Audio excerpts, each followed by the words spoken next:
I'm with Robin Byerly today, who has been the life and soul of CCSB and CCSA for many years.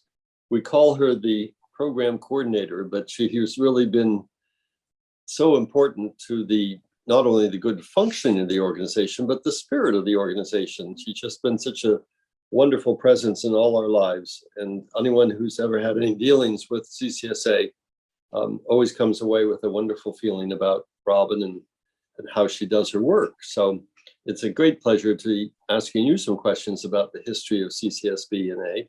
So would you like to start simply by sharing with us how it was you first got involved? Oh, well, it's kind of an odd story. I was working at NKU in the math department as technical typist for 4 years. I can't remember, back in I guess it would have been the late 80s, early 90s. And I was pregnant with my second child. And so when he was born, I left NKU. And my plan had been, okay, I'll take a year off to be with my baby and then maybe come back after that time. So it was about that point in our lives. And we were living in Fort Thomas and had moved across town. And my husband and I were walking one evening, and lo and behold, we came across Mike and Linda Kambara on the sidewalk. And Mike had been a professor in the NKU math department. So I knew him from my time there. And as we were standing there chatting, Mike commented, that I knew he was working with international programs at that time. He said, we're looking for a part-time person, sort of the data entry or whatever. And I said, oh, is that so? I said, I'm actually looking for a job. I'm ready to go back. So that's how I came to work with CCSB at that time. I had no international experience. I mean, my background is all in business and office type work, but it's what they needed at the time. So that's how I first joined CCSB. And it was a part-time position. And at that time, we were, the applications were submitted by paper. So students would mail in their application, and then part of my job was to enter all the information from this paper copy into a database, and then generate reports from that and such. So I worked for that at that role. I'm not sure how many years. And at some point, there was a financial position in the office, and then eventually there was an assistant to the director type position. But I think it was Kim Barcella who was working in the financial role at that time. There had been some other people as well, but she was I think that position was either created or opened, and Kim was able to move to the assistant, and that left the financial position open. So Mike said, it would be a full-time position. Mike said, is there any chance you'd be interested in this? And I said, well, sure. I was, at that point, ready to move from part to full-time. So that worked out well. So I did that a few years. Then I guess at some point, Kim became pregnant. And when she just decided, when she had her child, she was going to become, at that point, a full-time mom. So at that time, when Kim was ready to leave, that opened the door for me to step into that role. So that's much of what I'm doing now. So it was nice in that I was able to grow within the organization and could learn. Not intentionally. It just happened that I was very familiar with what we did and the different roles. So it was just a natural progression. So you began strictly as a financial person. Mm-hmm. Well, actually, it's data entry was first. Data entry, right? Yeah. And then became more involved in the dollars and cents of it. But the actual management of overseas programs and the setting up of airplane flights, that's what you sort of learned through Kim, is that correct? Yeah, and Mike. Because of course, we would discuss all these things as a group in meetings, every week. So I knew about the ins and outs. So I was pretty familiar with how the different processes work. So. But you have become, in essence, a travel agent. Yeah, and I'm sure that. If you had to walk in and start from scratch, it would have been a very steep learning curve, but it sounds as if you had a sort of gradual learning curve Mhm. But you hadn't yet traveled overseas, had you? When did you first do that? No, the first opportunity or first time I went overseas would have been, it was sometime probably in the late, well, I started in 92 with CCSA. So it would have been sometime, I think it might have been 94, 95. Um, the Northern Kentucky Community Chorus had contracted with CCSA to do a program for them over in London. They were going to go sing at different cathedrals and things. And John Peterson at Western was actually going to direct that program. I mean, we had all in place. And about, I want to say it was like a week or two before they were to leave, something came up and John wasn't able to go. So Mike said, well, Robin, said, could you and Kevin go? My ex my husband at that time. And I said, well, sure. I mean, I'd never, gone on a program, so I was, a How little come how reluctant. did you have a passport? I don't know. I must have got, maybe I just got one just in case. I mean, I did have one, so was Okay. able to do that. But yeah, so And it so it was interesting. you literally were sort of dumped into the role of being a program director. Yeah. I mean, I was very reluctant to do it, but it's like there wasn't anybody else. And Mike said, well, John Westland, who was the choir director, said, he's really good with the group. He'll take care of all of them. You just need to be there in case there's any problems. And which, I mean, that's kind of what I did back here anyway. So, yeah, but it was a great experience. I mean, it was a really fun group to travel with. And yeah, so. And that was around England as well as London? Yeah, we went out of London. I'm trying to think. I think we went to Dover Castle and, we did some out of city things, but Right. So yeah, it was a good introduction to England. Mhm. That way. Yeah.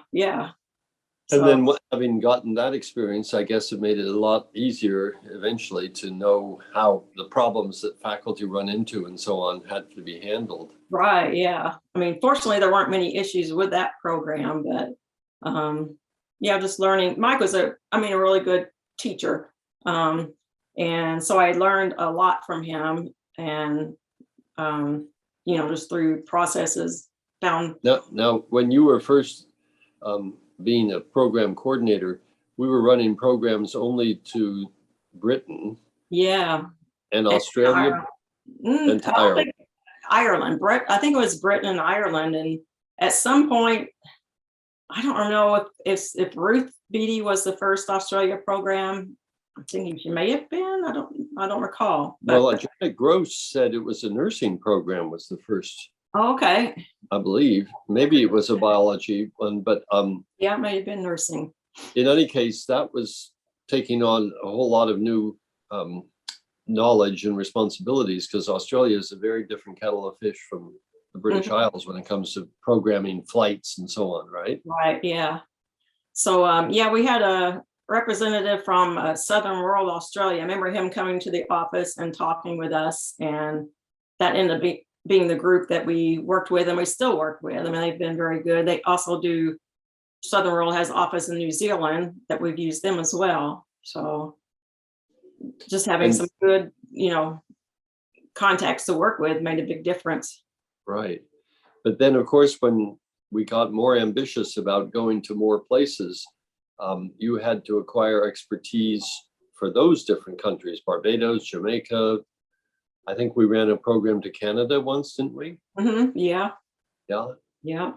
And I remember sitting in board meetings and people would say, well, let's think about going to Kenya. And I'd look over to you and you'd go like, one more responsibility. Right. Yeah. But you always rose to the occasion and were able to work out good relationships with travel agents in those places and so on. Yeah. That's the key, is having someone, there who can kind of help walk you through things. Right. Yeah. And then, of course, the other part of it is that you deal individually with faculty and helping them set up their various field trips and so on. Can you explain how you acquired that kind of background knowledge? Oh gosh, I mean, it's just through working with them. I mean, I don't know that I had any experience of that sort before actually working with faculty, but honestly, that's the my favorite part of the job is working with them and seeing things come together. I mean, it's definitely a collaborative effort. Often we have to juggle things around, but it's so rewarding when it's finally all together and everyone's happy. And things typically go fairly smoothly, and just getting positive feedback afterward. This makes it all worthwhile. Right. What's the part of the job you like least? Oh gosh. And working with airlines, I bet it is. Oh, that can be a challenge. Yeah. It can be very frustrating. I guess. And then of course, so often, especially with the winter programs, you came to dread the day after Christmas because if the weather was bad, all chaos broke out, right? Oh yeah. I mean, tell about some of those experiences. Yeah, I mean, it's just that, the winter programs are a challenge just because of the timing. My family never got to experience me at Christmas. I feel like, I was busy right up till the day they left. So I always felt kind of guilty that I robbed that experience from my family. They've all survived it, but it wasn't rare that we had issues with travelers on December 26th and would have to reroute them or put them up overnight somewhere. I remember one time, I can't remember where the flight were going, that there was this flight from the initial city was canceled. And so rather than make them stay overnight and fly out the next day, we were able to transport them by bus from one city to another. And so it's just like, you find ways to make things work. And, we've had, folks we've had to put up in hotels overnight, and it can be interesting. Oh yeah.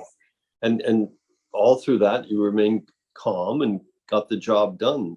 It's really remarkable, because that's having to work so fast on your feet and think fast when everything around you is going crazy.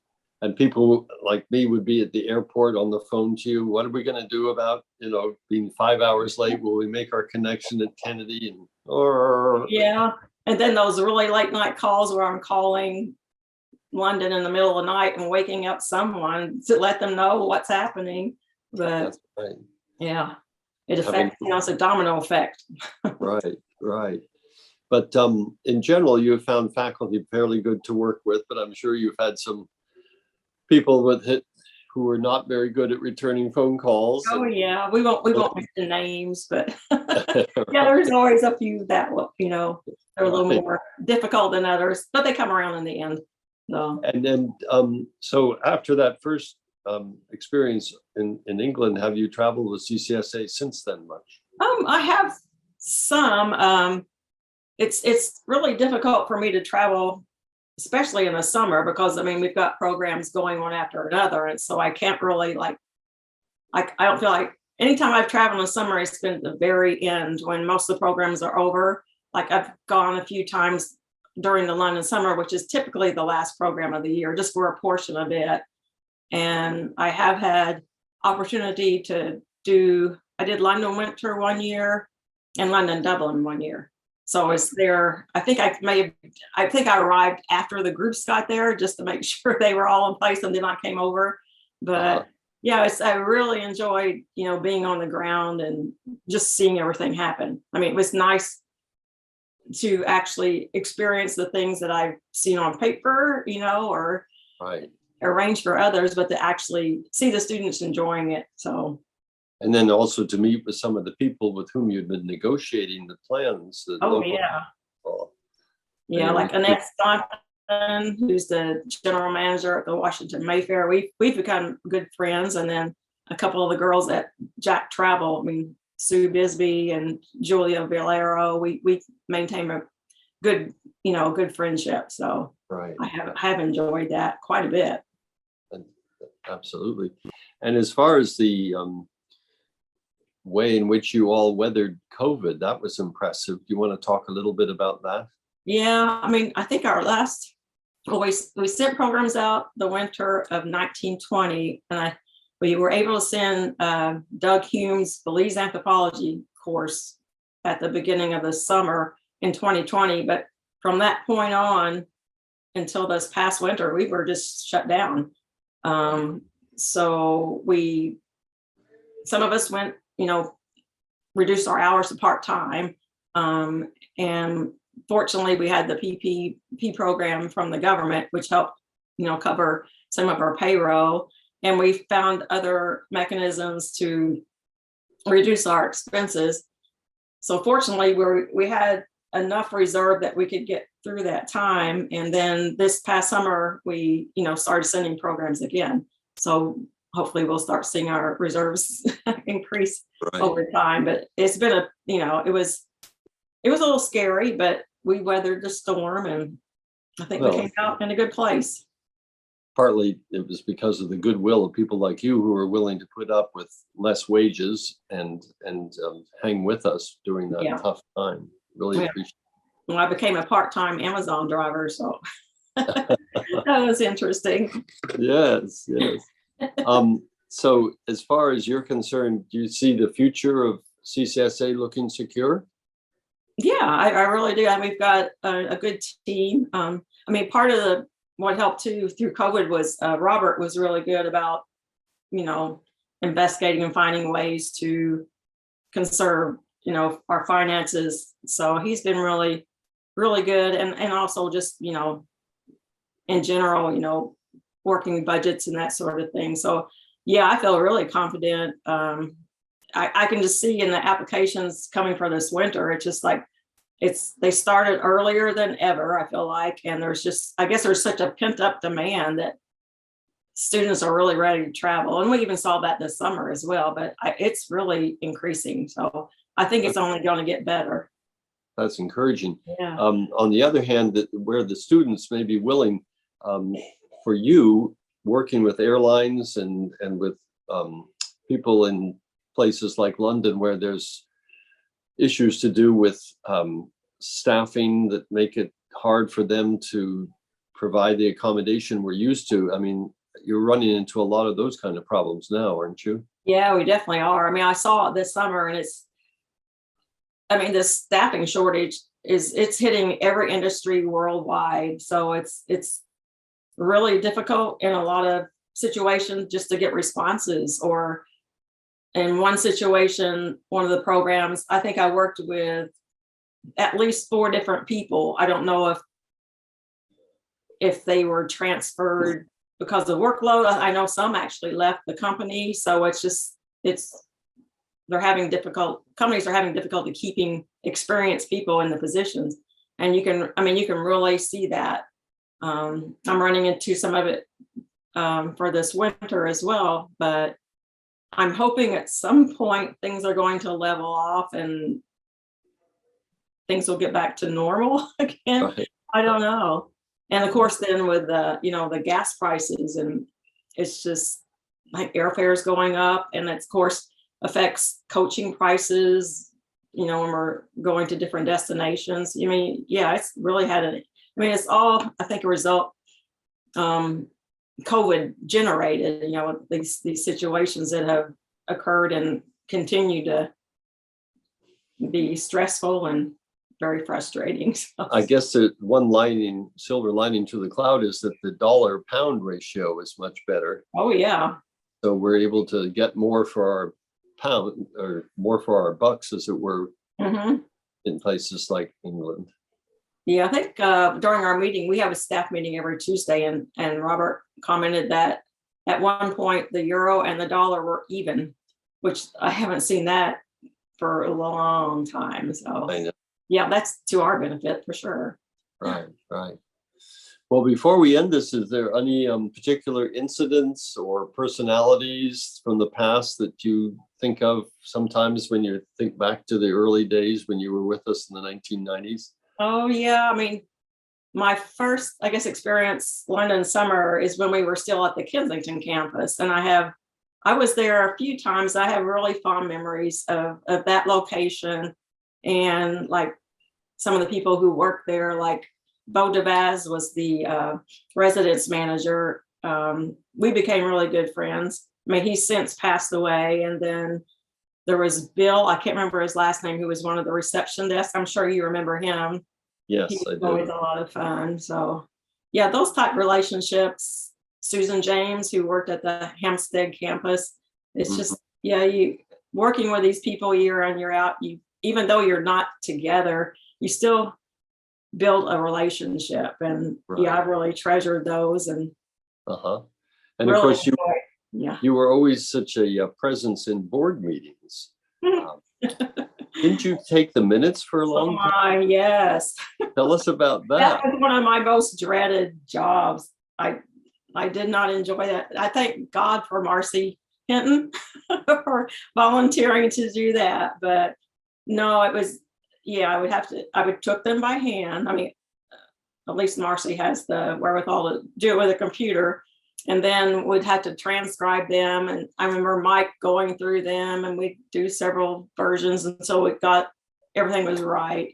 But I remember the very first meeting that I took minutes. I had obviously there had been a draft version, and we had made corrections. And I guess when it got sent out, it wasn't the edited version, and there were obviously typographical errors in there. And I remember coming to the meeting, and I know he wasn't doing this to be spiteful for anything. Ron Sella had gone through and marked and read all the errors, and it's just like, oh my God, I just wanted to melt through the floor. Oh, But I just like, I mean, I look back and laugh at it now, but at the time yeah. it was just pretty daunting. But yeah, Uh, that's one job. That would be the part of my job I like the least, and don't regret having given that up. right, right. I know, because you had to pay close attention. Oh Some of yeah. those board meetings went all day long, and Hmm. we could walk out of the room, have a cigarette as we used to in those days, or just stand in the hall. But you had to go through the whole thing, taking notes, paying attention. It must have been terrible. Yes, Right. it was. That's not my one of my anything I enjoy. I'm Right. a puzzle person. I really enjoy doing jigsaw, crossword, different types of puzzles. So I think that's part of why I like the program coordinator position, because I mean it really is putting a puzzle together. Same with airline, making things work. So I think that's part of the reason I really do like the position is for that reason. So That's interesting. Yeah, yeah, because you've been resolving problems of timing and coordination so well for so long. yeah. Become very good at it. And I can see why you have that same interest when you do crossword puzzles and so on. Huh. Well, very good. Well, I know that everybody else who's participated in these conversations with me at one point has always brought you up Mhm. as just a magnificent human being and an incredible asset for CCSA and B. And we all think so much of you and are so grateful for all the work you've done over all these years. I can't tell you how grateful all of us are for that. Well, I do appreciate that. Good. Well, But I hope you have been aware of that along the way, because sometimes I think people take folks like you for granted, and we oh, never should. oh, So, thank you, Jeffrey. all right. Well, very good. Thanks so much for sharing your thoughts with us, and I look forward to our next conversation. Sounds good. All right. Bye.